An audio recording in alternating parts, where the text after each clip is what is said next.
आलमीन मोहम्मद शाह नवाज को कबूल करता हूँ और आए और अपनी तकरीर पेश करें। मोहम्मद शाह नवाज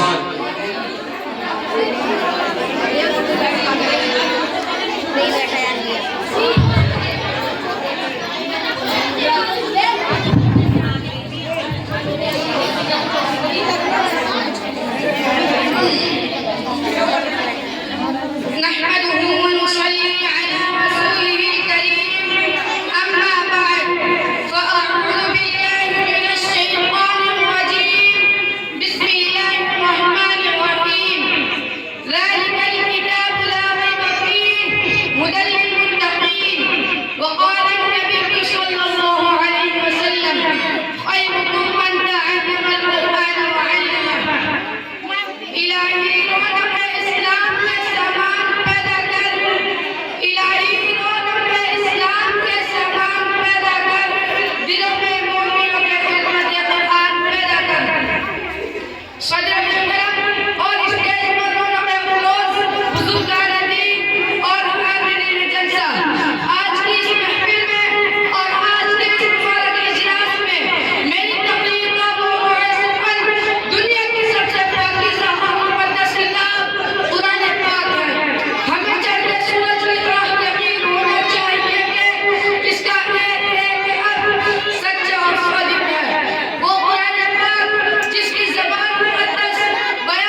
मुसलमानों समझो और होशियार हो जाओ, गफलत का पर्दा चादर और कुरान पाक से वाबस्ता हो जाओ, वरना याद रखो तारीख हमें कभी माफ नहीं करेगी। एक दौर था जब सहाबा किराम का मुकाबला हज़रत हामान बिन वली से होता है। उस दुश्मन खुदा और दुश्मन रसूल के पास ताकत और कुव्वत है, 60,000 लश्कर जर्रार है, मुसलमानों की तादाद सिर्फ 10,000 है। मुसलमान इस्लामी फौज के कमांडर हज़रत खालिद बिन वलीद है। चुनांचे मशवरा होता है, हज़रत खालिद बिन वलीद से कहा जाता है कि आप तीर हाथ में लेके जाइए और दुश्मन का पता लगाइए कि वो कहाँ है और उनके पास कितने हथियार हैं। हज़रत खालिद बिन वलीद कहते हैं कि 300 आदमी की जरूरत नहीं है, मेरे साथ सिर्फ 30 आदमी काफी है। सहाबा इकराम अर्ज़ करते हैं आपकी ईमानी कुव्वत आपको मुबारक हो, लेकिन ये दुनियादारी का शिकार है, 30 आदमी से कुछ नहीं होगा, कम से कम 60 आदमी लेके जाइए। चुनांचे 60 आदमी को और इकट्ठा हो जाता है। ये इस्लाम का मुकद्दस काफिला आगे बढ़ता है। जलबीर के पास आकर पता चलता है कि दुश्मन की तादाद 60,000 है। हज़रत खालिद बिन वलीद की ईमानी कुव्वत जोश में आती है और वो कहते हैं कि सामने दुश्मन की फौज है, हमेशा अपनी शहादत है, और जब शहादत सामने है तो दुश्मन की फौज लश्कर से क्या परवाह। चुनांचे ये मुख्तसर सा काफिला हज़रत खालिद बिन वलीद 60,000